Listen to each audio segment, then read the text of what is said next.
Welcome to this explainer. Today, we're diving into something really fascinating, a secret, really. We are going to uncover the centuries of hidden groundwork that completely transformed an obscure mocked kingdom into the ultimate launchpad for Alexander the Great's empire. It's this incredible story of survival, clever strategy, and just staggering wealth. I mean, think about it for a second. To the elite ancient city-states, places like Athens and Sparta, the Macedonians were practically viewed as barbarians. So, how on earth did this fringe, peripheral kingdom actually build the capacity to conquer the known world? Well, we so often treat Alexander the Great's unstoppable army like it was just an overnight miracle. But the reality? It absolutely wasn't. The payoff we see with Alexander was actually the result of quiet centuries of bare-knuckle survival, some brilliant cultural rebranding, and eventually, a literal mountain of gold. Section 1.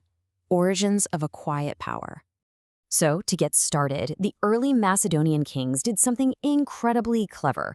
They claimed direct descent from the legendary hero Heracles.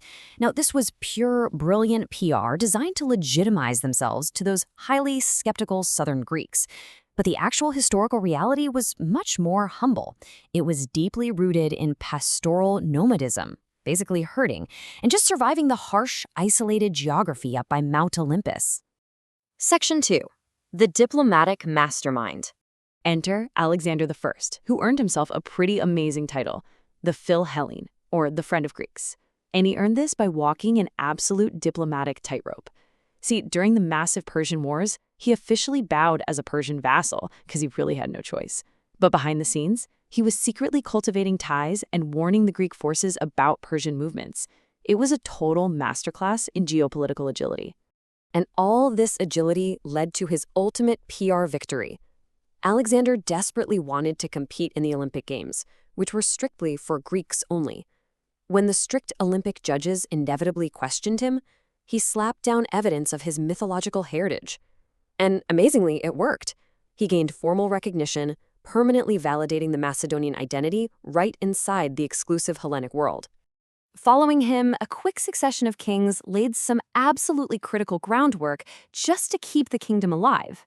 Take Perdiccas II, he changed sides 9 times during the Peloponnesian War just to keep Macedonia independent. Then Archelaus stepped in, building up crucial road networks and upgrading their cavalry. Later, Amyntas III used brilliant diplomacy to save the whole kingdom from devastating Illyrian invasions.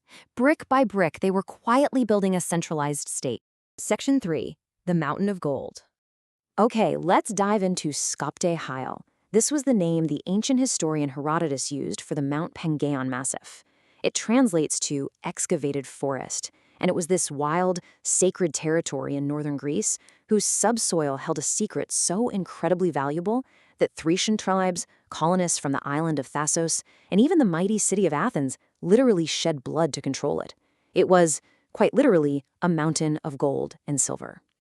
To really give you a sense of this scale here, ancient miners carved shafts over 20 meters deep into these high mountain valleys just to chase the precious ore. That is roughly the height of a modern 6-story building, completely dug by hand in freezing, high-altitude conditions. Just imagine the physical toll of this operation. We're talking about miners carving out 5-meter-thick gold-bearing veins entirely by hand, leaving behind massive sinkholes and enormous slag heaps from smelting copper and silver. And remember, they were doing all of this high up in the freezing mountains, surrounded by snow at altitudes pushing up to 1,740 meters. Now, what's wild is that modern archaeologists didn't just find a few random holes in the ground up there. They uncovered a highly organized, basically corporate enterprise. The ore was extracted way up high at the summits, moved down for washing and smelting in these specialized lower centers, and then the finished wealth was transported out under extremely heavy guard. To understand just how fiercely they guarded all this wealth, take the Tsali fortress, for example. They built up to 15 fortresses across the lower slopes just to protect the mines. And Tsali wasn't just some tiny guard post. It was a massive, city-like structure with double walls nearly 3 meters thick. You definitely don't build walls like that unless you are protecting wealth that could literally buy the world. Section 4. Foundation of an Empire. All right, so this is the moment everything completely changed. In 357 BC, by conquering the nearby city of Amphipolis, Philip II seized total uncontested control of the mountain. So a kingdom that had spent centuries just trying to scrape by and survive suddenly had an inexhaustible flow of wealth. This single event elevated Macedonia from a struggling secondary power straight to a superpower. Philip took that infinite gold and used it to trigger a total transformation of his society. He replaced untrained shepherds with the largest, best-equipped professional standing army of the entire era. He essentially took that firm foundation of cultural legitimacy and centralized administration built by his predecessors, and he turned it into an unstoppable military machine.